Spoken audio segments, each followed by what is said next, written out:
Welcome to Massive Passive Cash Flow, the podcast that guides professionals to financial prosperity. Join our community and let's start building your wealth. Here's your host, Gary Wilson. Welcome back to the Massive Passive Cash Flow podcast. I'm glad to have you back on the podcast. Listening, if you haven't done so and you don't mind doing so, please subscribe to the podcast. We're on 30 different channels, including the one you're listening to right now. So it couldn't get any easier than that. If you could do that, that'd be great. We appreciate it. And while you're out there, check out globalinvestoragent.com. This is where you can find agents who are trained to work with you. Remember, we're all investors here. These guys, know how to identify, negotiate, analyze on and off market deals, which is really big for us. And if you are an agent and you're wondering what to do with your brand and your model going forward, understanding what the market is doing, and we do too, we're in the business. Click on the learn more button to learn how to work with investors. It'll definitely expand your scope of business and not just help you survive, but thrive no matter what way the market's going. And remember, investors always invest. Don't fall into the myth of they only invest when the market's down. Those are the fly-by-nights. We don't work with them too much. We work with professional people, and they want to work with you when you're trained. So keep that in mind. We got a great guest today. Perfect message for a great audience. And Bradley Pounds, thanks for joining us from beautiful Austin, Texas, man. Hey, thanks, Gary. It's great here. It is 108 degrees. It's not quite as beautiful as what I see behind you. So I'm green with envy right now. So thanks for having me. Yeah, I'm glad to do it. I mean, we're definitely cut from the same cloth here, and I like what you guys are doing. So if you wouldn't mind, most of us didn't start out doing what we're doing. We grew up in thinking we're going to be cowboys and then airline pilots and things like that. But can you give us a picture? How did you actually end up doing what you're doing now? What was the starting point? Where'd you come from? Yeah, it's exactly what you said. It was completely unintentional. It was a God thing, really, because I fell into my dream job is the short answer. And how it all started is I grew up in a little town in East Texas, population 762, no stoplight, really red dirt, rural East Texas. And if you know anything about Texas, it should really be about 5 states, and East is sort of the beginning of the South. It's very different than what you think of when you see Texas on television. But, grew up super modest means and, went to sort of scratched and clawed my way to a scholarship to go to college, first in my family to go to college, and ended up at the University of Texas at Austin by the grace of God. And, I was able to graduate from UT, but I decided that I sort of hated my major, which was journalism. By the time I got to my senior year, I thought, what am I going to do? A friend suggested that I try real estate. The market was a little iffy. This is right after the dot-com bust. And so, but I went in both feet. I like to joke that I, fell out of the bad broker tree and hit every branch on the way down. Just tried a few different models, none of which really worked. But eventually I failed my way into having a referral base and kind of the sphere of influence deals like we all get. And, was lucky to work with a couple of investor clients early who took a chance on me when, I was green, to say the least. Produced some good results for them, had this good referral base. I was doing fine. And that's in the bottom of the recession even. In 2011, I was probably doing a deal and a half, 2 deals a month. And I met this guy. He was this young broker who, talked a big game about how he was going to build this big real estate company. And he was the visionary entrepreneur type, which I am not. I'm sort of the right hand. When I watched Star Trek as a little kid, I didn't want to be Captain Kirk. I wanted to be Mr. Spock, right? And I found my Captain Kirk. This guy, he says, "Hey, listen, I'm building this big real estate team." He had nothing to show at the time, and he said, "Anybody who joins me right now, I'm going to make them into a leader. I'm going to make them into a part owner of the company one day." And, he had nothing to lose because there literally was nothing to show, and this probably wasn't going to work. And I just had this feeling it was going to work. I said yes to him. Fast forward, we 2 years later became the biggest real estate team in Austin, began to dominate very quickly, sell hundreds and hundreds of homes. I became the first team leader while he ran the listing side of the operation and ran strategy. I ran the buyer side of the operation and recruiting, training agents, all of that stuff.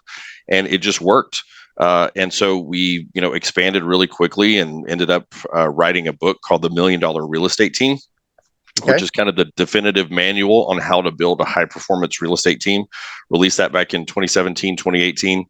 And then we had a lot of people who wanted to work with us. And so we had to figure out a way to package up our systems and let people buy into those systems.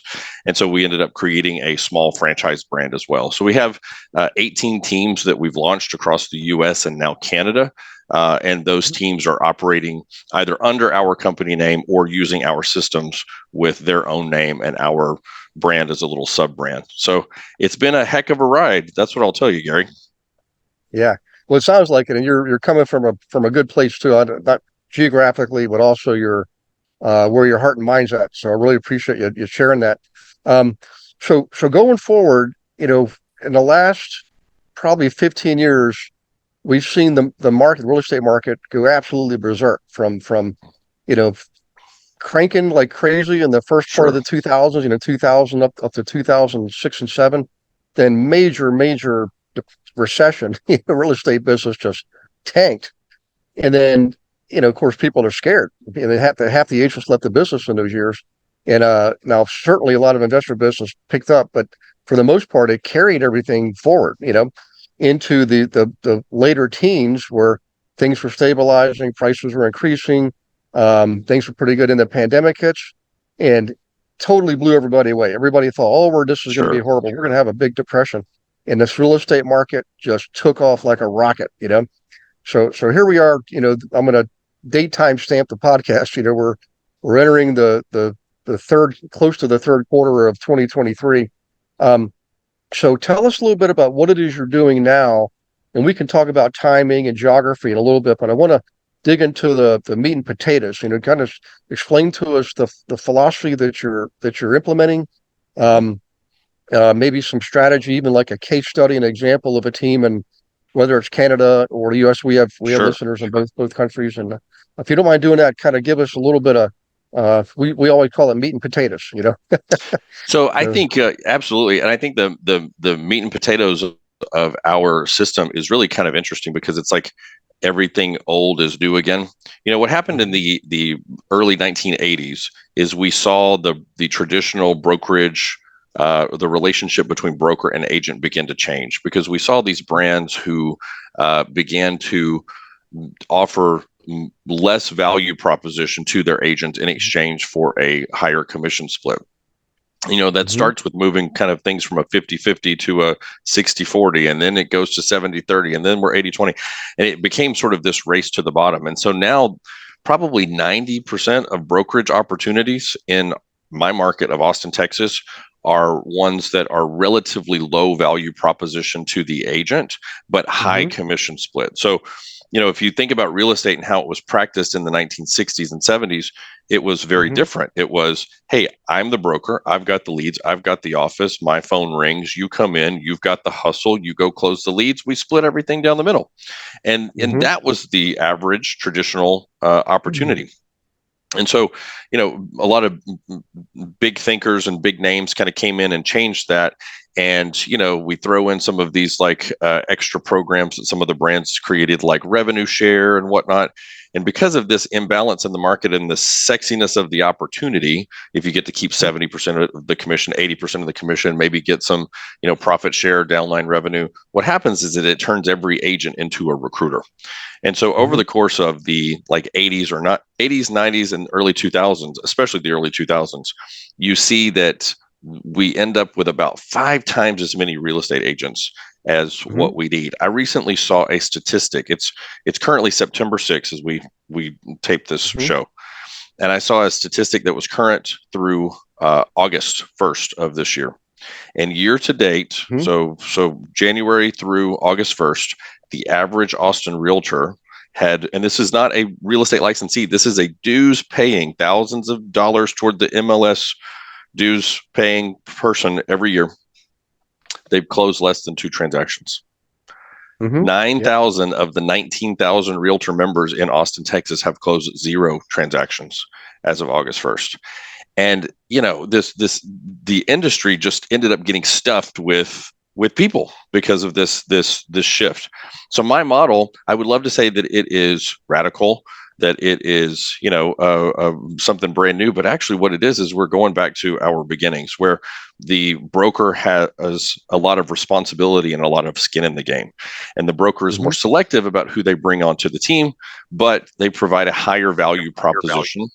And they create a system where someone just has to come in, close leads, move on. They don't have to be their own marketer. They can be their own, lead conversion person. They can be their own, showing assistant, but they don't have to be figuring out the web stuff and figuring out lead generation and all that stuff at 11 o'clock at night. And it really creates an awesome place for the right type of agent to thrive. It's not the only way to make money in the real estate brokerage business. It is my favorite way, and it is the most scalable and profitable way, if you ask me. And that kind of goes into, some things that when I think about recruiting, where do people go wrong, is not thinking through some of the financial aspects, especially. An interesting case study, though, you'd ask about, some folks who had adopted our model. If I look at Chad and Sandy Newman, they're in Jacksonville, Florida, which is a great market. You can still get a great house for $325 over in Jacksonville. Supply, demand, kind of at a good, healthy pace there, relationship there. Chad and Sandy are both very introverted. If you were to meet them, you would think this is a couple of librarians, and I mean that with the utmost admiration and respect, but they're very, very soft-spoken, kind of introverted, and together as a husband and wife team in 2019, I think they closed 37 transaction sides. And so they joined one of our coaching programs. They were about to spend all this money that their coach had recommended them to spend. And, of course, you and I know what that's about. That coach has an affiliate deal with XYZ CRM and XYZ lead generation platform. And whether it's the right solution for the time and for that person or not, they're going to recommend that they spend it so that they can get that IRR, that recurrent revenue. Yeah. And so I stopped them at a chance encounter with them, and I heard what their plan was. And I said, no, don't do this. And so they joined my coaching program just based on that one interaction with me. And then a year later, they were in our franchise. And they went from doing 37 transactions to this year, they'll do 275 transactions. Nice. And they have about 12 agents instead of just the two of them. And, they've got more cash in the bank than they've ever known. They've got more opportunity to take a vacation than they've ever known. And we've been able to help them scale. Our model is really about creating a business asset that one day will either print mailbox money for you, and you establish leaders who can run the thing for you, you hang on to it, or frankly, you can sell it for cash. There are a couple of big outfits out there who, if you exceed about 200 transactions a year, you're going to get a knock on the door from those guys who want to buy your team. And they'll cut you a nice check for that because their mothership company needs to show growing revenue, and that's what's in it for them. So, can I go from a practice to a business? That's the real question. Can I go from someone who, hustles on listing appointments to an owner who focuses on the business instead of, working in the actual delivery of real estate service? Yeah. Very well put. It reminds me one of the challenges I see when I teach people is you get a high performing agent and they want more. They're entrepreneurs. We're all entrepreneurs. They want more, but their vision is usually limited because it includes them still being in production. Correct. And I always try to explain to them. So look, I understand that you can't give up what you're doing today and instantly turn on what you want to do tomorrow. It's a process. So gradually over time, your strategy should include you being less and less in production and more training and coaching the people that you're bringing on board. When you can accomplish that, it might be 3 months, it might be 3 years. Everybody's different. Everybody has different work ethics and ambition. But the point is that's how you do it. It's just like climbing steps or climbing a ladder. Climbing a ladder is a great analogy. Yeah. We don't ever let go of our left foot on the left rung until our right foot is firmly in place on the rung above it. Yeah. Go ahead. You hit it on the head, Gary. They don't have a plan. And so what happens is they become a victim of their own success. They know they want more. And then this thing starts to work. They go up the ladder a little bit. And here they are. And I'm doing 2 deals a month. And then I'm doing 3 closings a month. And then what happens is typically around that like 3.5 transactions per month is where an agent looks up and cries uncle. And they say, hey, I know that I need some help. But is that a full-time assistant? Is that just, do I just need to leverage some showing help from someone in my office? Do I actually need to recruit a couple of buyer agents onto my team? And what happens is because there is no plan, they let that temperature get so hot, they get a little too high up on the ladder, and then they make some knee-jerk decision about what their next move should be. And that's where we start the story of bad recruiting. Because they're going to make some kind of a quick decision. They're going to look around and go like, oh, she could help. I know her. And they'll pick one person and they'll sink all of their time into this one person. And of course, what happens, Gary? That person doesn't work out. Yeah. And then what's the story I tell myself if I'm that producing agent? Well, recruiting sucks. Team building's terrible. Or maybe I am not a good leader, right? Like all of those things. And none of it's true. It's just that you went into this completely directionless and you only focused on 1 or 2 people, so of course it fails. So it's our model is we focus on investing and working with investors in our training. And it's not that we don't have anything against the owner occupant market. We certainly serve them, but all the brokerages already have systems for working with what we call traditional or conventional clients buying and selling their own homes, but they almost never have any type of approach for investors. They don't have the terminology, the methodology. So we're certainly what we're doing is within a niche, but the real big bonuses with what you and I are doing is here's where we really are in sync with each other is entrepreneurs want to grow. That's what we do, and in order to grow, you do have to have a plan. You have to have a model. And this is what what you provide is a model for them to follow. And the other thing is if you follow the model, you realize it's duplicatable. I don't have to just operate in Charlotte, North Carolina, or Baltimore, Maryland. I can, and by the way, you don't even have to expand across the next state line. Heck, you can expand in California, Maine, if you want to. Yeah. It's a little bit different going into Canada. I used to live in Canada, and there's certainly you have to have a separate business entity there. You can, have a name in common, but different complications, but it's the same thing. Canadians do the same things we do here in the States, and we do the same thing they do there in Canada. They might have a little more fun than we do, I got to tell you. I mean, it's a lot of fun up there. But the point I'm trying to make is there is a way to do it without killing yourself. You just have to, find the model that you appreciate and like. And guys, Bradley has a good model. There's a book you can get. There's a couple of websites to go to. So can we talk a little bit about the recruiting part of it, Bradley, if you don't mind, and what can people, how can you help them, and how can they make themselves available to that? Hi, I just wanted to take a moment to say thank you for participating in the Massive Passive Cash Flow podcast. Also wanted to let you know that the book Global Investor Agent is officially out in print and in Kindle on Amazon. You can get it by clicking on the link right here. If you are an agent, definitely grab yourself a copy. This book, guys, was not just written by me. I also included 8 other investor agents from around the country. And I didn't just handpick them. I literally opened it up to the entire audience. And it was first come, first serve. So you're going to get feedback from brand new agents all the way up to top 25 team leaders. Some on my team, some are not on my team, with valuable insight and instructions and guidance and actual checklist to follow to not just survive, but thrive in this market. I know you're looking for that advantage, and this is it. By the way, if you are an investor, grab a copy for your agent, and for everybody, all profits from the sale of the book, Kindle and print, all go to the Healing House Foundation, 100%.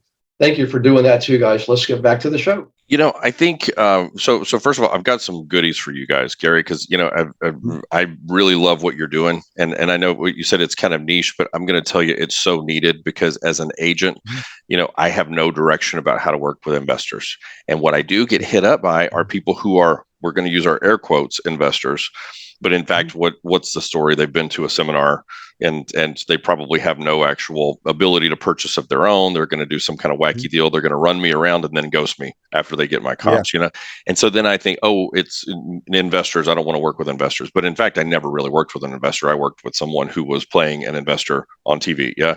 And what you're doing here is you're taking real qualified professionals who want to make good business decisions with their money, and you're helping to match them with people who have been trained and can walk the talk. And to me, that's just like the industry's been screaming for that for a very long time. So thank you. I appreciate what you're doing. I get it. My side of things is, you're right, the team building side and on the realtor end of things. And my particular corner is recruiting. We did write a book, so I have something for you, Gary. If somebody wants to get a free copy of the book, you just pay shipping and handling. They can go to themilliondollarrealestateteam.com. We'll put that in the show notes. It's a long website. But here's the thing. I actually have a free PDF copy. You guys don't even need to buy the book. There's no restrictions on it. You don't need to log in. What I'll do is I'll share that with you so that you can share it with the audience, because I want to share with you all what it is that we're doing. So I'm happy to give you guys that as a gift for free. On the recruiting side, absolutely. On the recruiting side, we have all kinds of coaching and challenges and things to kind of get people unstuck when it comes to recruiting salespeople. But I would like to just kind of go through first, maybe just some tips and tricks that I can share with y'all right now, some things that are top of mind for me. Where do people screw this up kind of stuff? And you sort of hit on my number one thing, which is they don't have a plan and they don't actually validate the financial model. Why am I recruiting? Is it because I have a vision for scaling my business, or is it because I am doing 4 deals a month and my spouse is in my ear talking about, why are you never home? And I have a knee-jerk reaction and I just want to get some people in here just so that I can help. Is it that, or is it because I'm eligible for my broker license? This feels like the next step. Isn't this what I'm supposed to do? I'm supposed to bring on agents. So not only do they not understand, number one mistake, they don't understand why they're recruiting. Number two, they don't validate the financial model. And when we say validate the financial model, you really have to put pen to paper about some realities here. Like, how many agents am I going to bring in? How many of those folks are really going to stick in terms of like doing, more than 1 or 2 transactions? And then what am I keeping from that commission split? And at the end of the day, is it worth it? You see a lot of advertisements as a real estate agent for 100% commission models where they only pay a transaction fee of, $400 a transaction. Gary, that can make money, but you need 300 people, because 200 of them won't even produce the deal in a month. And so you've got to have like giant numbers to make that work. And people who launch that model don't actually just do the back of the napkin calculation. So that's my big ask of everyone, is that you take what your goal is and you pencil it out based on what's really going to happen every month. How many people can I really get in here? How many of them stick? What does that provide in terms of revenue? Stand back from it. Is it all worth it? Because the answer may be no, and you need to rethink that.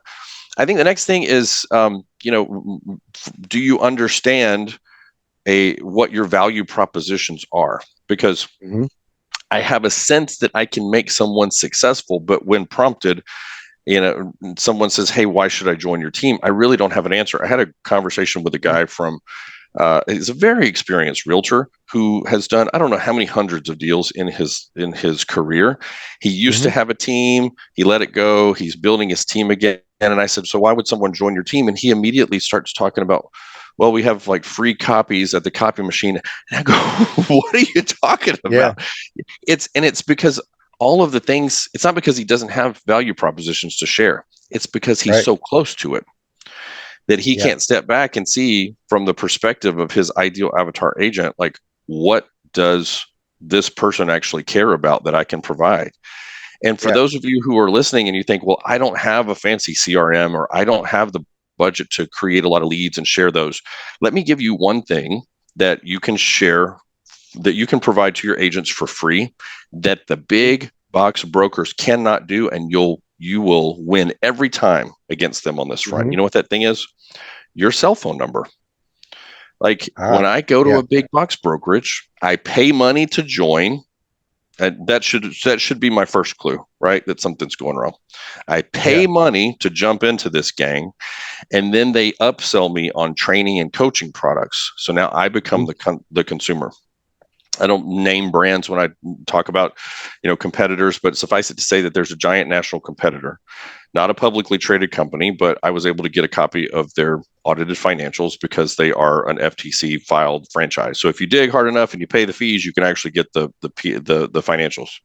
And this company, their revenue from coaching and training product sales to their agents exceeded what they collected in commissions.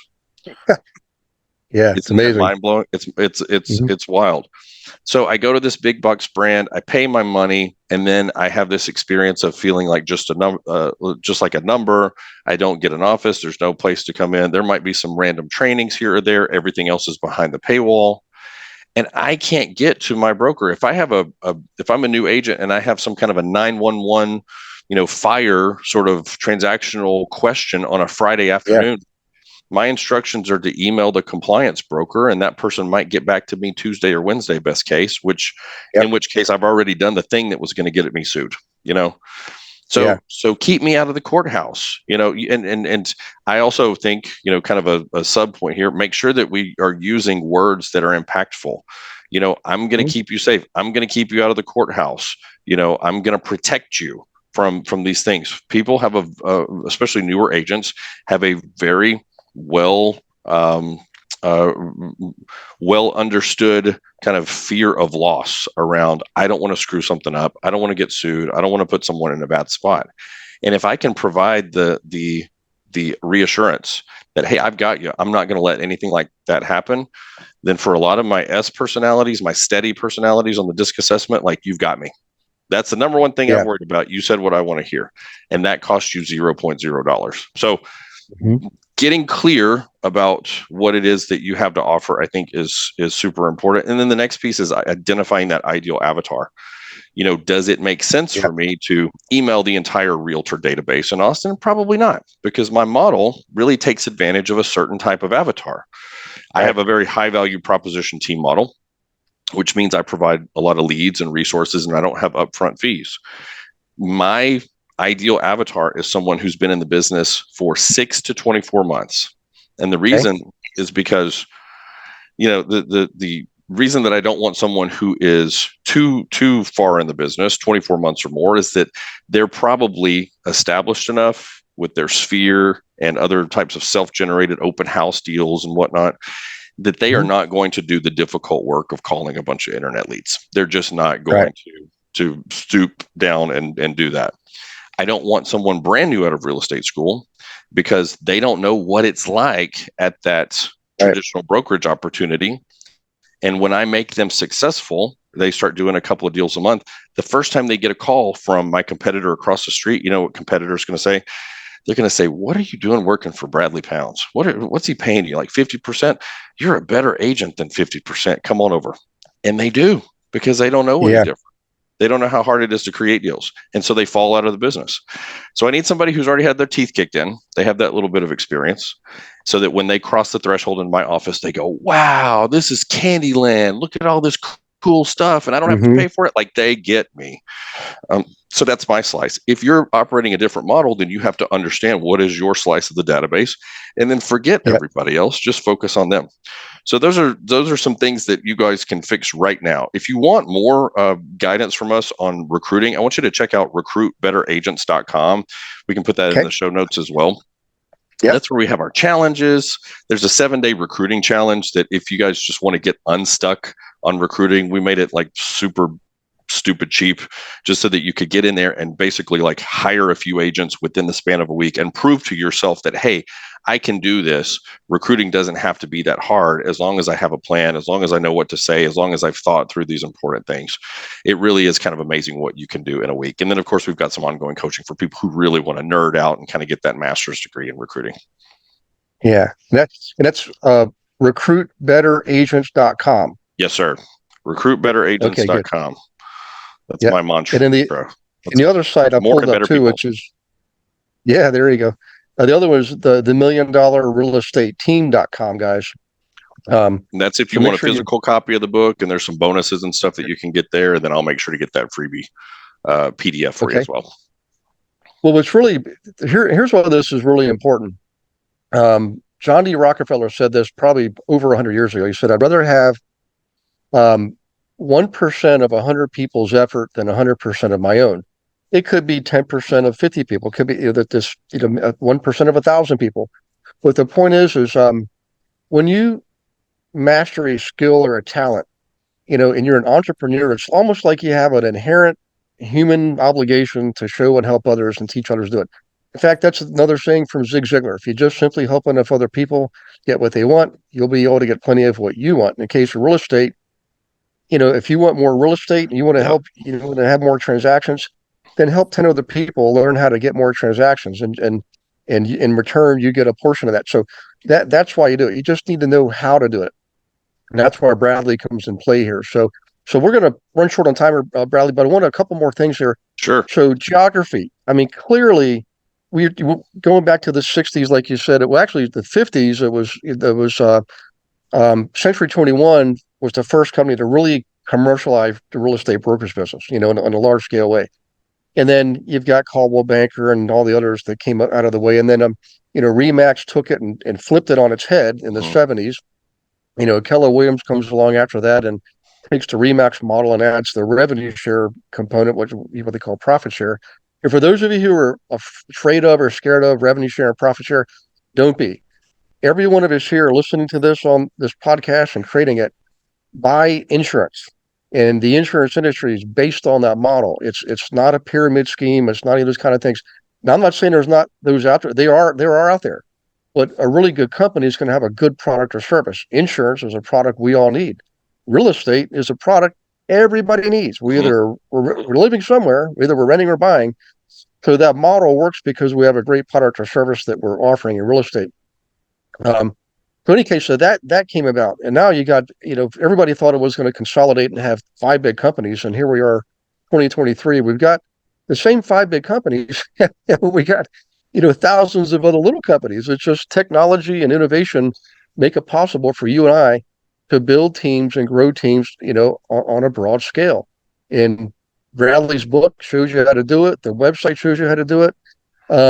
So geography, so I'm sorry to ramble. So geography really doesn't matter, does it, Bradley, at all when it comes to this model, No, we execute this model in small cities. Our very first franchise that we ever sold. And in fact, the little story here, the reason that the franchise exists is because somebody read our book and said, "Hey, I'm going to beat your door down until you tell me how I can work with you."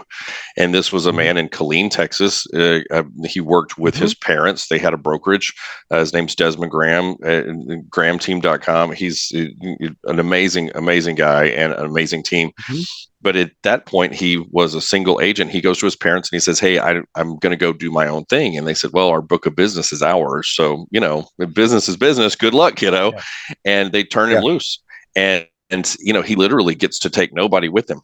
He after he signed his franchise agreement, they told him that, and he still continued with it. He didn't tell us that he was having to give away his book of business. We might have made a different decision at that point, honestly, which would have been the wrong decision, because he comes in and just powers through. And 2 years later, he was selling 350 homes a year. And It just goes to show, I would argue that a really sweet spot is in the smaller markets, the secondary and tertiary markets, because, a lot of those markets are not, first of all, the leads don't get as many calls, so they're not as picked on. Yep. I would argue that in small towns, people, as I like to say, were just raised right, so they're nicer and easier to talk to begin with. And, a lot of the realtors, unfortunately, practice like it's 1995.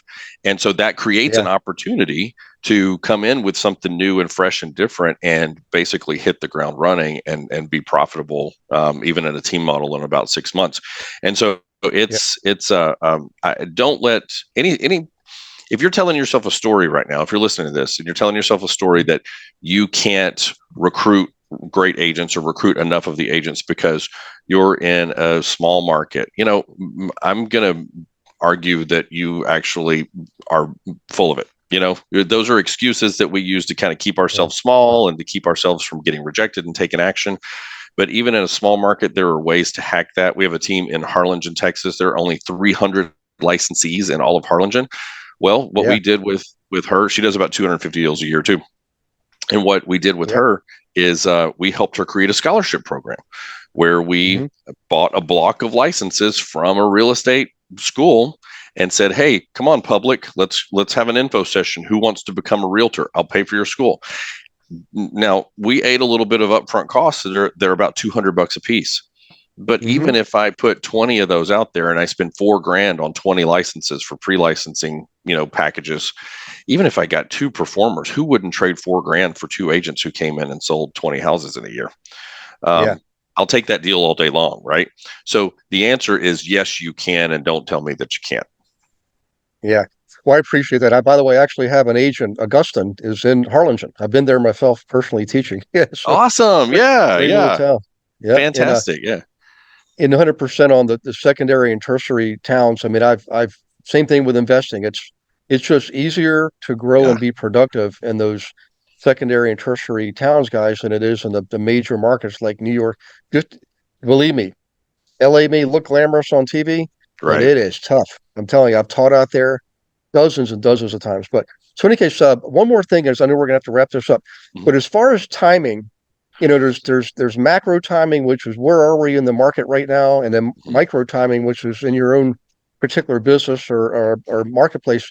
So it seems to me like it's the old adage of the tree, which is, why would you ever want to wait? I mean, the best time to plant a tree was 20 years ago. The second best time is right now. Is it any different, Bradley, with the model, team building? And there's not a wrong time to start. I will tell you, Gary, the season that we're entering right now, because of the statistics that we talked about, how agents just aren't selling homes, and what happened in 2008 in most markets is that it took about 9 months, and 40+% of the agents just fell out of the business, and that might be kind of a scary. On the surface, that might be a scary indicator that says, hey, not right now, things are kind of dicey. What I'm going to tell you is rush into that market, because all of their clients are now up for grabs. Are they dormant? Are they taking a pause like a lot of home buyers are? Sure, absolutely. But I can go in and I can fill the space that those agents who are out of the business have left, and I can establish more market share. Gary Keller wrote a whole book about it almost, when he talked about in Shift, how, hey, think about this in a different way. Think about this as wide open space right now. Go plant your flags. That is the season that we're entering. So it's never the wrong time, but man, Gary, this is a fantastic time. I agree 100%. It's just like Warren Buffett always says, is when everybody's heading out the outdoor, go in the indoor, And I'm telling you, by the way, I used to own a brokerage, Win Realty Advisors, and we launched it in January 2008. And in the first 3 years, we grew 6-fold. It was just insane, but we had almost no competition. I couldn't believe it. I thought it was normal. I didn't realize what we were doing was spectacular until I started getting, asked to speak at people's events, and people were trying to buy my company, and I'm just a little guy in one little town, but I tell you what, that led to me having that global national view on things, and like the rest they say is history. So Bradley, I really appreciate you doing this, man. For everybody listening, if you could do us a favor, is leave a review for this, particularly you agents out there. I mean, Bradley just gave you a bunch of golden nuggets. So if you can leave a review, that's awesome. That's what makes the podcast world go around. Make sure you go visit. I'm gonna give these to you. You can write these down. Unless you're driving, don't write these down. But the $1,000,000realestateteam.com, okay? And the recruitbetteragents.com. And Bradley's going to give us the PDF in the show notes, so you can download that and read all about it. Follow up with them. Thanks for participating, Bradley. Thank you again too. I appreciate it, man. Yeah, absolutely. And, I'm excited. Yep. And everybody, take care of yourselves. God bless you and your families. And we will see you on the next Massive Passive Cash Flow podcast. Thanks for listening to this episode of Massive Passive Cash Flow. Be sure to go to realestatewithgarywilson.com to join our community and start building wealth today.